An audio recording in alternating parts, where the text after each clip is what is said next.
I'll go right to the top. Latrell Mitchell has been in contact with you to say he's going to withdraw from the Australian side for the Kangaroos, the Pacific Championship. How did that all play out, Mal? Well, pretty simple, Jimmy. Really, he's got a major finger injury. His little one, little toe, little finger. So he's got to go in for an operation. So he's unavailable. Obviously, there's a lengthy, recovery program, and obviously the club has made a decision to pull him out. So we value the club's decision, and we've gone that way. So did the club contact you first, or did Latrell contact you first, Mal?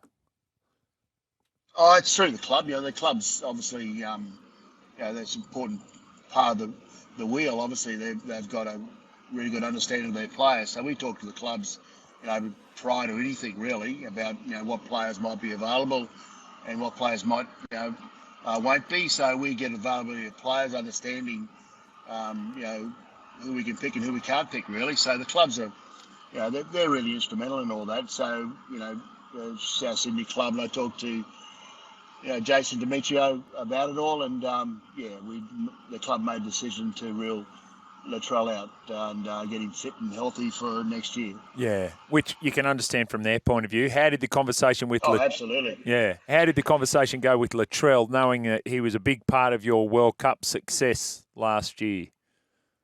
Oh, it was great, really.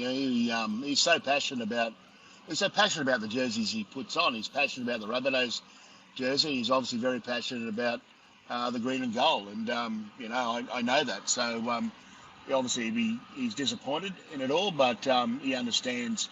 He's had a pretty tough year, as we all understand. Everyone understands, both on field and off field. So it's good for him to get away from rugby league for a while and get his injury sorted and then enjoy his off season and get him come back refreshed for next year. Yeah, you know him very well. How would you describe his headspace when you spoke to him? Oh, he seemed very upbeat to me, obviously, So, like I said, he had a very disruptive year. He didn't play a lot of footy, really, if you think about it. I think about 16 games all year and a lot of injuries and a lot of ups and downs, a lot of critiquing, obviously, about his behaviour and things like that. But, he was very upbeat. And, like I said before, he loves being in the Australian system, and he's just a little bit disappointed he can't be this year. Mal, one of the things that the Rugby League Players Association were pushing for with the collective bargaining agreement, which has now been agreed with the National Rugby League, was around player break. And from what I understand, if you've been in the National Rugby League for more than 4 years, then you have a 10-week break. And I know that there's been a lot of criticism of that, most notably by Phil Gould on his Six Tackles with Gus podcast. What's your thought on it, knowing that if players put their hand up to play in World Cups or play for the Kangaroos, that it puts them back to January, even February, when it comes to getting back and training with their team? Do you think that puts pressure on players to not make themselves available for representation? No, I don't. I think every player, as part of their goals they set themselves, even as a young kid, it is obviously playing the NRL, but play for their state and country. I think that's for everyone. Myself growing up, even I understand that. The games I see most is the Australian games, those kangaroo tours. So I'm of the view that the players want to play in those international games. I just feel that. And we've said this before, Jimmy, about the season itself and the structure of the scheduling that the players are under. And in all fairness to the clubs, I feel off a World Cup, there's got to be some sort of compromise, I reckon, because they've been away for, we were away for 7 weeks. Most of them away for at least a month with their training and their pool games and things like that. So we've got to consider the whole of the year. So it's not just the international program, it's just not club footy, it's just not Origin, and it's just not your pre-season. I think you've got to have a collective view, get everyone sitting around a table and just work out the best compromise, particularly after a World Cup year. I think that's really important. Yeah. So that you can see in a lot of players, particularly players that haven't been on tours before, how's that affected them from a fatigue point of view, and obviously the quality of their play, so they're not quite the same players off the back of such a long tour. So we just need to sit down collectively and have a look at, the structure of that season, particularly after a long tour. Yeah, and that's interesting too, because one of the things, the learnings, from what I understand, Christian Wolf, the Tonga coach, took out of that World Cup was it's not necessarily the matches which are challenging, it's the touring that is challenging for the players. And getting that right is a big part of the equation, Mel. Oh, the environment is so critical. It's not the playing, because they love playing. They love putting the colours on and getting out there and doing their best. Yeah, it's the preparation, it's the weeks, living on foreign soils in this case. Last year, I've been away from family, all those sort of things. Living in hotel rooms constantly, and so everyone thinks that's a dream job, and you have every right to think that way. But it does become a chore. It does become a bit of a grind, for the players. So you got to. That's the challenge. You got to, try to stimulate them as best you possibly can away from the game. That's probably the most important part of preparing a touring side. Yeah. All right. So that's Latrell Mitchell. Just before we leave that, do you have a thought, Mal? Have you given consideration over the time of recent times of what an ideal season would look like for the NRL when you combine it with state of origin and, of course, the all-important international sphere? Yeah, well, I think it needs to be reduced, obviously. But 25 rounds, we've got three buys this year. Yeah. So that can work for and against. I just feel that the pre-season, from my perspective, and talking to a number of coaches, you probably don't need a extensive pre-season. Some coaches even tell me that you don't even need to have trial matches, because such as your preparation, such as your professional preparation at clubs, you've got a number of players who can play in-house games consistently all the time as well. So, your pre-season, I think, is your first discussion point, and then you look at the amount of games you have through the year. And I know there's broadcasting obligations, and obviously then you got the state of origin, and they're looking at, I'm not quite sure what's happening, but they're looking at consecutive weeks, which is probably a better answer to it all, and that condenses it all a lot fairer on clubs. Yes. And then obviously you continue on into that October month. You maybe try to condense most of your international footy through that October month, and then you've got November, December off. If you are a representative player, which gives you plenty of time from a club point of view, to prepare your players for the next year. Yeah, November 4 is the final of the Pacific Championship this year, so that would give them 10 weeks after that is still mid-Jan. So that is what clubs. Yeah, well, some of the players. We don't expect the players at this stage. So if you in the bottom 9, as an example, we don't expect them to train. So that is considered sort of 2 weeks off. I think that they can have 2 weeks off break-wise, getting away from the game. You don't need to train. You won't lose too much fitness. That's why we sort of pencil in the program, the Prime Minister's 30 in the third week of September. Right. And so does that then go off the 10 weeks that they get at the regulated at the end of a season?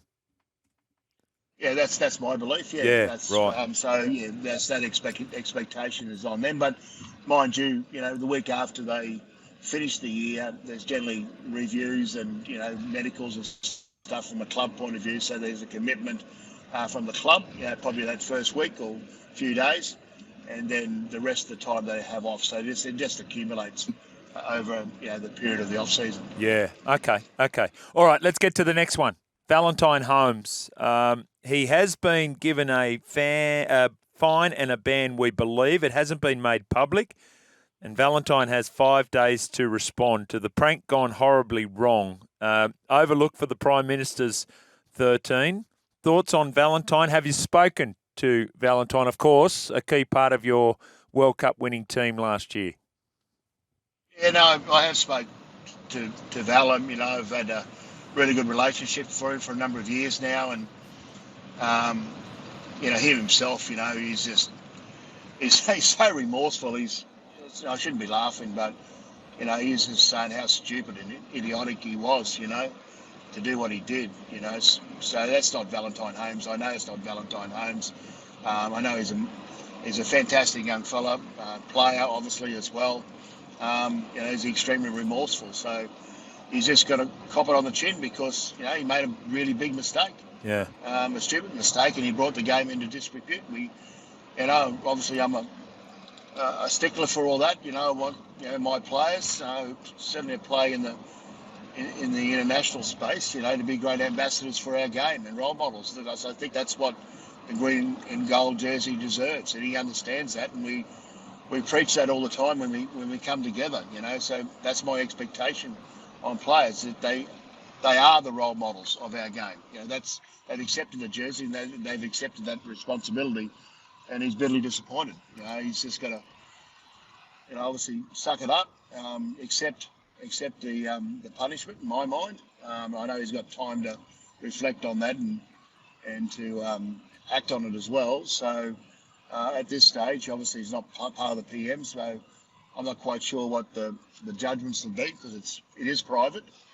But he'll still come into calculations in my mind. But there's a number of other things we've got to go through. Other selectors obviously feel about all that. He'll probably miss, maybe, I don't know, what a test match. I'm not quite sure what's going on. So he still will be considered for the Pacific Championships at the end of the year? I'm in my mind, yeah. But, I feel that, redemption's is part of, obviously, being a role model as well. Admitting your mistakes, and getting on with life. I think that's a really important part of around life lessons, and being a role model. At times you do make mistakes. We're not all perfect. No one's perfect. We all do make errors in our lives. But from a redemptive point of view, he's obviously putting his hand up. I hope he does. Put his hand up. He's admitted that he's wrong. It was a stupid act. He did bring the game into disrepute. He goes by all of what the fine has been, what the NRL has given him, and then we move on. Yeah. I have a 11-year-old whose favourite team is the Cronulla Sharks, whose favourite player was Valentine Holmes, who asked me yesterday, we get the newspaper every day at home, he said, "Dad, what does bringing the game into disrepute mean?" And I thought, here we go. And that's that part of it that Val is probably contemplating now, and that is that you are a role model. Like it or not, you are. Yes, and that's my expectation, and that's the players' expectation as well. They fully understand all that. And in a moment of stupidity, he's sort of, he's all of a sudden he's got the mistrust of a lot of his fans, So, but I know knowing Val, he'll put his hand up, he admit it, he was wrong, and he'll pay the penalty, and then he'll keep on becoming, still will remain the role model that he is, which is, a fantastic person and will do anything for anyone. Yeah. All right, let's get to the next agenda item, and that is Prime Minister's 13. It's a very strong side again, made up of players who are still not involved in the semi-finals. The thing that caught my eye, Mal Meninga, was that Albo heavily involved. That's Anthony Albanese, famously a Rabbitoh supporter. The captain is Cameron Murray, and yet there is Daly Cherry Evans, a 3-time State of Origin winning captain, and he is the vice-captain. Did Albo overrule you on that one, Mal? Well, you could say that he's obviously got a fair bit of favouritism to the Rabbitohs, which is fine. And I'm really impressed. But I'm really impressed that he actually wants to be part of the selection process. Yeah. How good's that? The Prime Minister of Australia being involved in the selection process, sitting down with us and the chair, Peter V'landys, on Monday afternoon, gave us a half an hour of his valuable time. Wow. To help select a footy team. So it's excellent. And obviously, it's a bit of tongue-in-cheek with a lot of it at times. But he's got, obviously, on the serious side, the Commission made a really good decision last year around, the captain and the vice-captains of their country. And obviously James Tedesco as the captain. And they named 2 vice-captains, and Isaiah and Cameron Murray as future captains of Australia. So that's why, Cam's captain, because he was vice-captain last year. we're moving forward with a view to the future. Yeah. Yeah. Just out of interest, what did Albo bring to the selection table? Like, was he trying to slot Lachlan Ilias in there somewhere? Like, what did I what? think Lockie's his favourite player. there you Yeah, go. yeah, Seriously, yeah. what was he like? Did he say, "Oh, what about this bloke?" And you're like, "Oh, fair dinkum, Albo." Seriously. No, he's really good. So, because part of the deal is we try to bring in a couple of young fellas as well. Yes. So every time, we feel that someone like Emre Gula, I thought had a really good year with the Raiders, and Yes. Lofty Khan Pereira will bring much excitement up in PNG, and we've got Tyrell Sloan, so little players, young players like that who can thrill the crowds, and he was really complimentary towards that. He knew who they were. That's a really important part of it.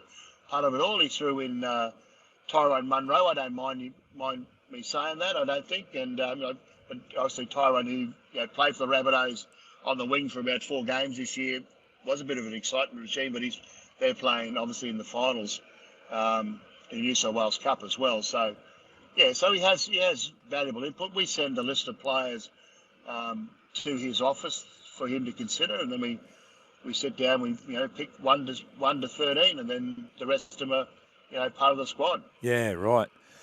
Was talk made of, we talk about it here, was talk made of the importance of Port Moresby and Papua New Guinea from an Australian security point of view, talking about China and also about the possibility of the next NRL team representing that area. Was that spoken about in that meeting, Mal? No, it wasn't spoken about, but it's sort of a hidden topic, really, isn't it? Yeah. So we understand how important all our neighbours are from a national, security point of view and safety point of view. So it's really important that we do, remain friends. And rugby league is a great vehicle for connection, for communication. So part of the trip when the PM's 30 is not just around the footy side of things and giving our players some playing experience and match fitness and stuff for the ones who are going to play with the Kangaroos, but it's more around that social messaging as well. We've been up there. I've been doing this since about 2005, Jimmy, and it's all we send messages around the importance of education and health and all that sort of stuff. So it's a really, really important trip for both nations and governments. Obviously, and we try and look after each other.